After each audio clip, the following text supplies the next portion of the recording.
मुसलपुराव मिरु लाइमोन इउपिपिएलनि सोद्रोमा सनातन बसुमतारीनि खौरां मेल बिथाङा खौरां मेलनि गेजेरजों बुंदों दि बिपिएफनि लाइमोन दैदेनगिरि बिक्रम दैमारिया 125 एमेन्डमेन्ट बिल आरो बिपिएफ दोलोआव जयनिं जानायनि खालारा 27 मार्चआव जोबथा खालार बुंनायखौ लानानै बिजाथाय मिरु लाइमोन इउपिपिएलनि सोद्रोमा सनातन बसुमतारी बिथाङा बिक्रम दैमारिनि सायाव अजद होदों दि बिक्रम दैमारिया बिटिआर हालामनि जौगानायखौ लुबैया बेनिखायनो 125 एमेन्डमेन्ट बिलखौ पास जाजानो लुबैया 42 नं बाक्सा आरो 43 नं तामुलपुर विधानसभा बियाबाव इउपिपिएलनि बिजाथिया देरहासार जानाया रोखा होननानै दाबि खालामो सनातन बसुमतारी बिथाङा जोंनि बिटिआर हालामनि रायजो राजा आइ आफा बिदा फंबाय बिब' बिनानावमोन बयनिसिमबो खुलुमनाय जासिहरो आङो दिनै बिथां बिपिएफनि सोद्रोमा बिक्रम दैमारि बिथाङा बुंदों 125 एमेन्डमेन्टनि बागै बुंदों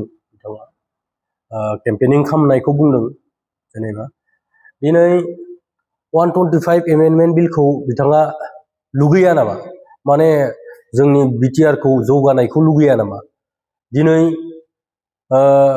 बिथाङा आउट स्टेटआव थांफेराखै नामा दिनै बेंगलर कर्नाटक दिल्ली मुम्बाइफोरबायदिया बेसेबां डेभेलप माने जालांगासिनो दं जोंनि बिटिआर हालामखौ बिदि जौगानायखौ लुगैया नामा बिथाङा दिनै भिसिडिसि सेक्रेटारियेटफोरनि सेलारिफोरखौ बन्द' खालामना दोनदों दिनै सुपार 50 मिशन बड'फानि मुंखौ बोख्लायबाय बेफोरो माने दिनै जोंनि बिटिआर हालामनि दुरबलता नंगौना नङा दिनै बिथाङा इदि रायजो राजाफोरखौ दुखु होदों माने दिनै बिथाङा बिपिएफ सरकाराव दिनै बिपिएफनि 27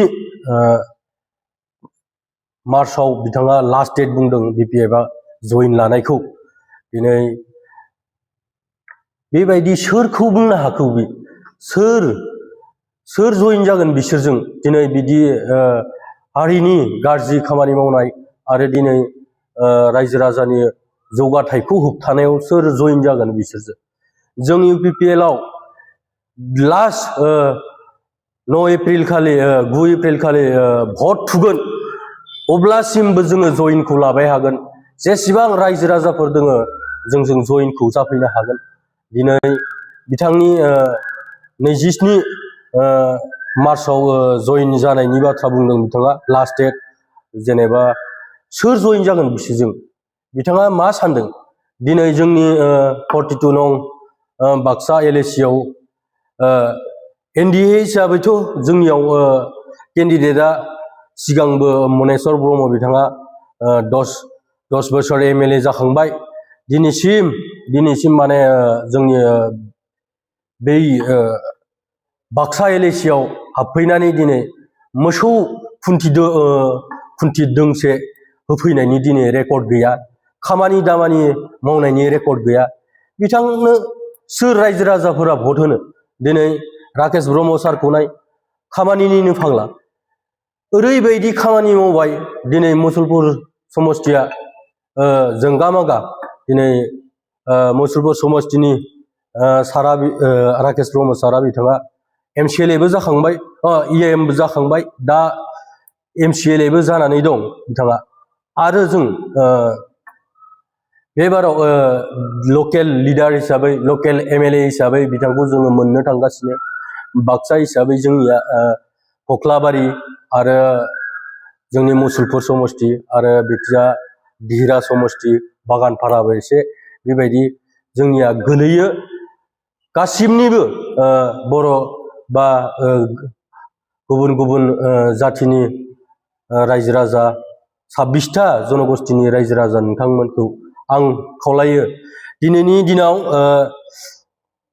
इउपिपिएलनि सिम्बोला जाहैबाय जोंनिया ट्रेक्टर सोरबाफोर आबां जाबां बुंनानै बिसोर एनडिए पार्टियाबो बुंगोन सोरबा बेलेग दलाबो बुंगोन जोंखौ फेजेननायनि मुङै नाथाय दिनै जोंनो जायगायावनो एमएलए सासे नांगौ एमएलएआ जोंनो बिपदे आपदे सहाय खालामगोन बिदि बिथिङाव जोंनो लकेल मोनबाय थानाय एमएलएखौ नांगौ दिनै मनेस्वर ब्रह्मआथ' दिनै गुवाहाटि थायो, क'क्राझार थायो।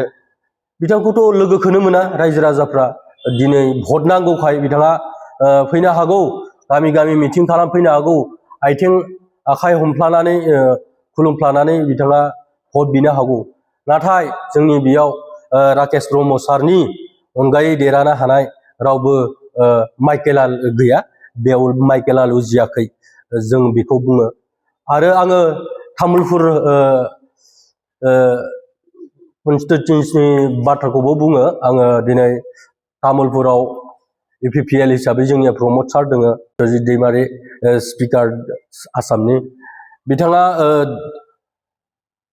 आङो गोदोयो बिथांखौ लोगो हमहैदोंमोन रायजो राजानिनो खायसे सुबिदा उसुबिदानि लामा सिनथाय माबा माबि बेफोरबायदि रायजोनि मोजांनि थाखाय खामानि मावनो थाखाय बिथांखौ आं लोगो हमहैदोंमोन।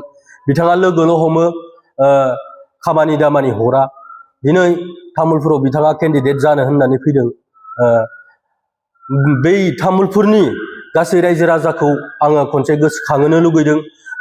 सिगाङाव जिथुनिखि जाखांलांनाय जाथायफोर, जेरै डिसिनि अफिसनि थाखाय, सार्कोल अफिसनि थाखाय, सोरबा ब्लकनि थाखाय खामानि, अफिसियेल खामानिनि थाखाय बिथांमोना मुसलपुराव फैयोमोन आरो फैनायनि मुङाव बिस्रा गारि भारा थाव खरसायावसो बांसिन थाङोमोन। जि खामानियाव 10-20 थाखायाव जालांनो गोनां बे खामानिया बिसनिया 1000 थाखा बायलाङोमोन।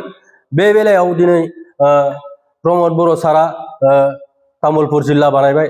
दिनै तामुलपुराव अफिस आदालत फैबाय। दिनै रायजो राजाफ्रा सहज जाबाय खामानि दामानि मावनायनि थाखाय।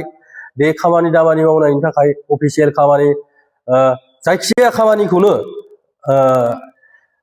मावनो थाखाय दिनै जिल्ला हिसाबै बिसोरनाव दोङो आरो बेखौ लाबोदों प्रमद बर' सारा। दिनै बिस्वजित दैमारिखौथ' देरहानाय लोगो लोगो बिथाङा महा थागोन रावबो रायजो राजाफ्रा फात्ताखौ मोननाय नङा। दिनै प्रमद सारखौ गावनिनो न' तामुलपुरावनो बिथांनिया बेखौ सारखौ लोगो मोनबाय हागोन।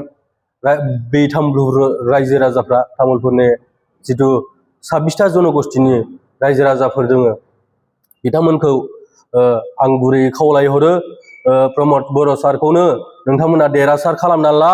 जोंबो नै 42 नं बाक्सा LAC आव जोङो राकेश ब्रह्म सारखौनो देरहासार खालामगोन। आरो बेखिनिखौनो बुंनानै आङो दोनथ'नो सानदों। खिन्थु बिथां बिक्रम दैमारिखौ आङो बुंनो सानदों, सैमा फाग्ला अरजानाय बायदि दा बेफोरबायदि बुंबाय हासै। जोंनि बिटिआरखौ जोङो जौगाहोनायाव हेफाजाब होनोसो नांगौ। बिथाङा दिनै डिस्टार्ब होबाय थादों जोंखौ। दिनै जोङो मोननो थांदों UPPL हिसाबै 7 MP।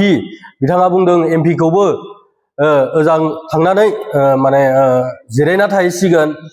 माने MPखौ मानो जादों? दिनै जोंनि बिटिआर हालामनि जिखिनि जौगानाय खामानिफोरखौ जोङो सेन्ट्रेलाव सावरायनो, पार्लियामेन्टआव सावरायनो थाखायसो दिनै जादों।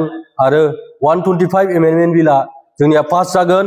आरो पास जायोबाथाय जोङो बिटिआरआव UPPL सरकारखौ लाबोफिनगोन।